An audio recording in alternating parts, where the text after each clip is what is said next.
Hebreos capítulo 12, versículos 15, 16 y 17.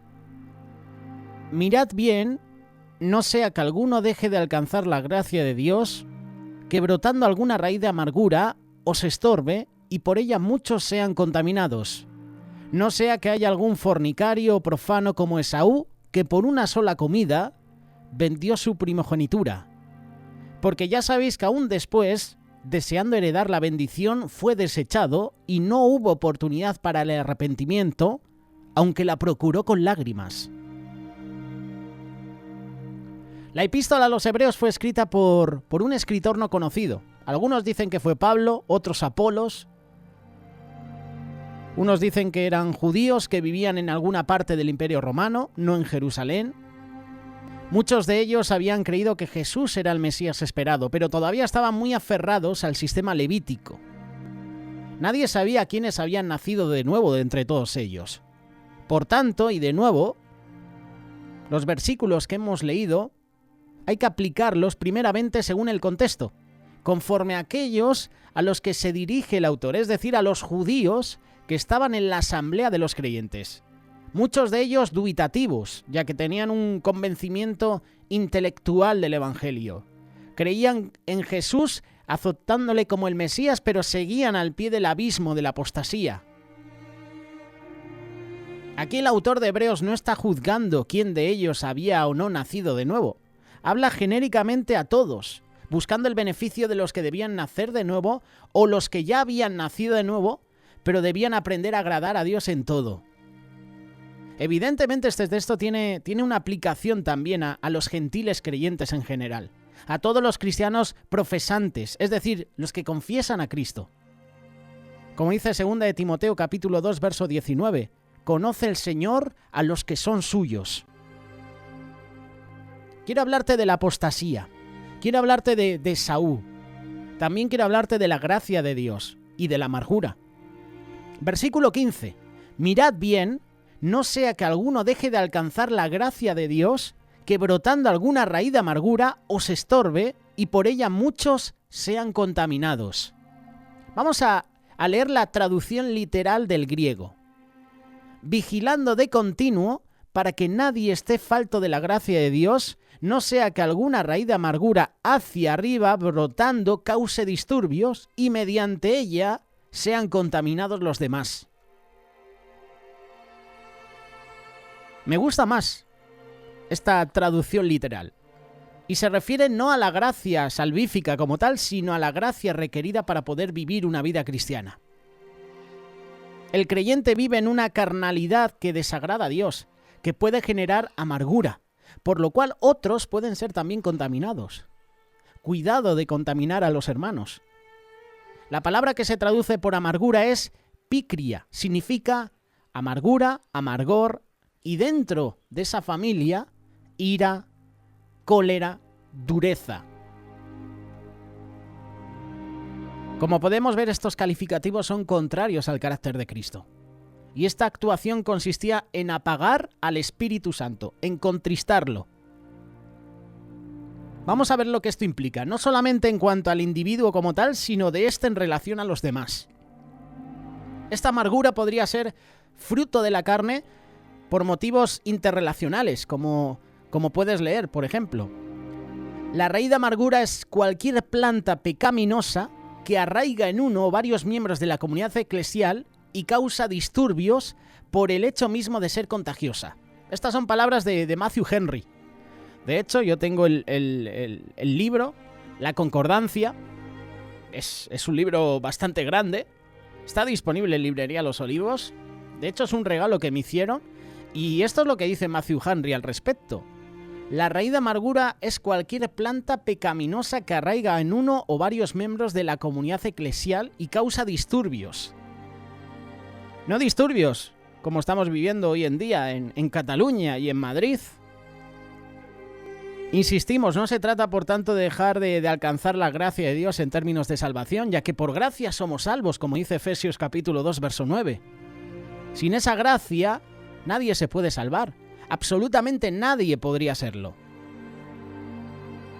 Nadie puede meritar suficientemente en ese sentido. De otro modo, la salvación dependería de la santidad personal de cada hijo de Dios, lo cual es un contrasentido. Tiene que ver, por tanto, con la pérdida de las bendiciones que garantiza el Evangelio. La enseñanza que obtenemos de este versículo, y siempre dentro del contexto del mismo, porque muchas veces sacamos del contexto un capítulo, nos dedicamos solo a escoger el versículo que nos llama la atención, pero no leemos los demás versículos, no leemos el contexto también de la historia, y eso es un error. Eso es picotear el Evangelio, como dice Juan Antonio en su libro Perlas de Sabiduría en traje de faena. Hay gente que picotea el Evangelio, que te coge un versículo de aquí, pero omite el resto de versículos. Y uno no entiende en qué contexto, por ejemplo, Pablo o los hermanos están escribiendo esa carta o ese pasaje.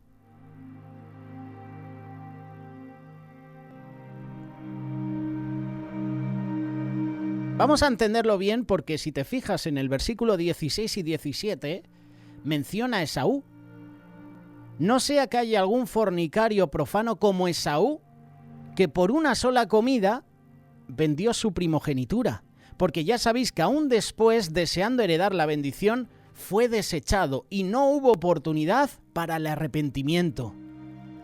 Mira lo que dice para terminar, aunque la procuró con lágrimas. Aquí claramente está hablando de la apostasía.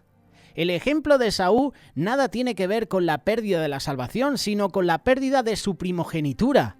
No obstante, sabemos por el relato de Génesis que Dios desestimó a Esaú al ser el heredero. Escogió a Jacob. Entonces, ¿por qué lloró Esaú? ¿Por qué no hubo oportunidad para el arrepentimiento para él? Ya que ese es el sentido. ¿Te has hecho esta pregunta? Esaú no lloró por haber perdido ninguna salvación o amor de Dios, sino por haber perdido esa herencia, conforme a su primogenitura, por un plato de lentejas. Una vez saciado, pero esas lágrimas no eran de arrepentimiento sincero, genuino, sino de rabia. Una vez quedó satisfecho en su estómago, vinieron esas lágrimas. Nada que ver con arrepentimiento por su acto carnal, y menos aún por sus pecados. Esaú ejemplifica al hombre natural sin la intervención de Dios con su gracia. Por lo tanto, el ejemplo que da el autor aquí de Hebreos hay que entenderlo como que el apóstata es aquel que jamás amó a Dios y que en todo caso, como Esaú, puede llegar a llorar, a lamentarse, no por haber perdido alguna comunión verdadera con Dios, sino por haber perdido algún beneficio egoísta. Sitúate, Esaú no llora porque ha perdido su relación con Dios, porque ha perdido la salvación. Llora porque, al no ser ya el primogénito, el heredero, no hay una herencia para él, no hay un beneficio personal por él. La mitad de los bienes a lo mejor no va para Esaú, va para Jacob. Fíjate lo que dice. Algún fornicario o profano como Esaú. Son calificativos que se le están adjudicando a Esaú. A ese varón se le llama fornicario. En sentido espiritual, profano también. Si tú lo analizas al griego, estos nombres, profano, fornicario, deriva del verbo permini, que significa vender. Y por eso se le llama a la ramera porné, porque se vende a sí mismo por dinero. Esaú desechó sus presuntos derechos de primogenitura por una comida. Los vendió por nada. Por ello se mostró claramente como indigno de ser escogido, que no lo fue, para ser lo que presuntamente debiera haber sido por el hecho de ser el mayor de los dos hermanos. Fue un profano, ya que buscó el entrar en el santuario sin haber sido ni llamado a ello, ni digno de ello. Así son todos y cada uno de los apóstatas. Son o fueron, en apariencia, creyentes, pero no eran de Dios.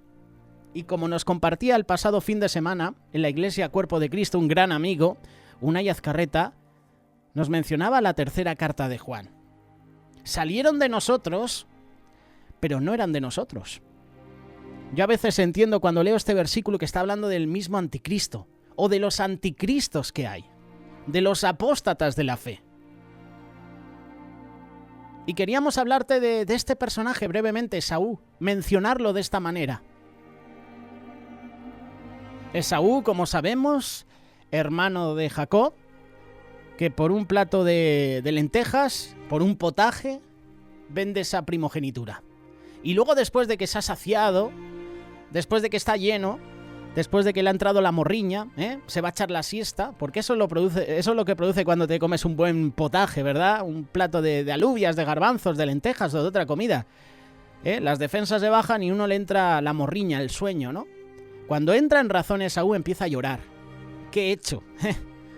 He vendido mi primogenitura, no porque ame a Dios, sino porque me voy a perder las bendiciones de mi padre.